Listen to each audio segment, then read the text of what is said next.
दोहा संख्या 59 और 60। नित नव सोचु सती और भारा, कब जाहूँ दुख सागर पारा। मैं जो कीन रघुपति अपमाना, पुनीपति वचन वृषा करी जाना।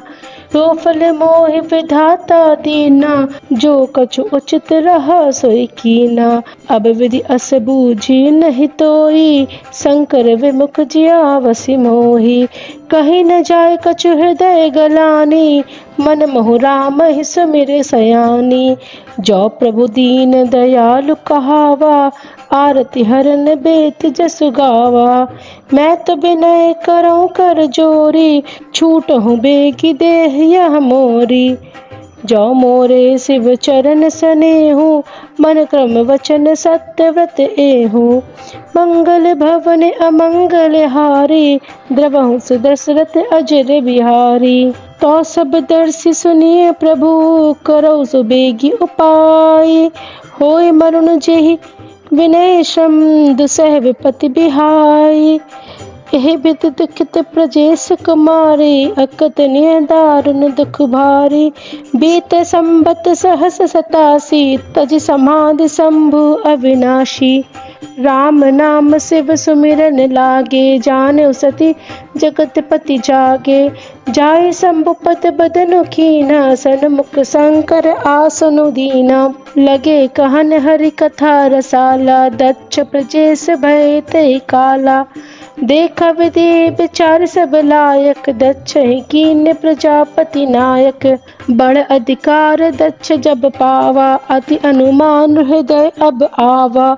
नहीं कोई अस्य जनमा जग माही, प्रभुता पाई जाहि मद नाही।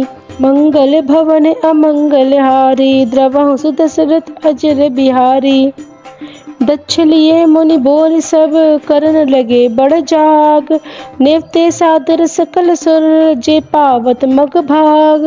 अर्थात सती जी के हृदय में नित्य नया और भारी सोच हो रहा था कि मैं इस दुख समुद्र के पार कब जाऊंगी। मैंने जो श्री रघुनाथ जी का अपमान किया है और फिर पति के वचनों को झूठा जाना है, उसका फल विधाता ने मुझको दिया। जो उचित था वही किया, परंतु हे विधाता, अब तुझे यह उचित नहीं है जो शंकर से विमुख होने पर भी मुझे जिला रहा है।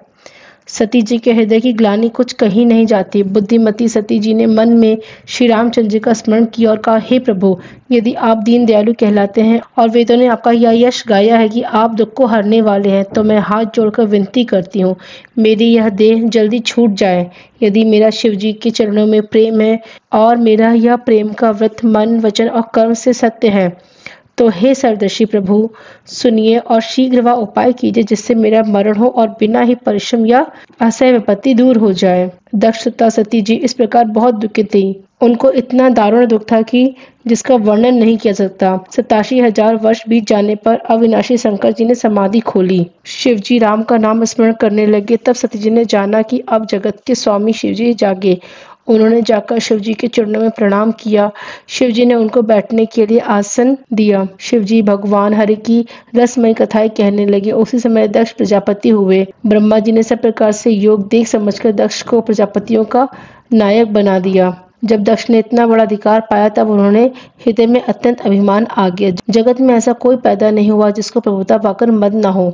दक्ष ने सब मुनियों को बुला लिया और वे बड़ा यज्ञ करने लगे। जो देवता यज्ञ का भाग पाते हैं, दक्ष ने उन सबको आदर सहित निमंत्रित किया। धन्यवाद।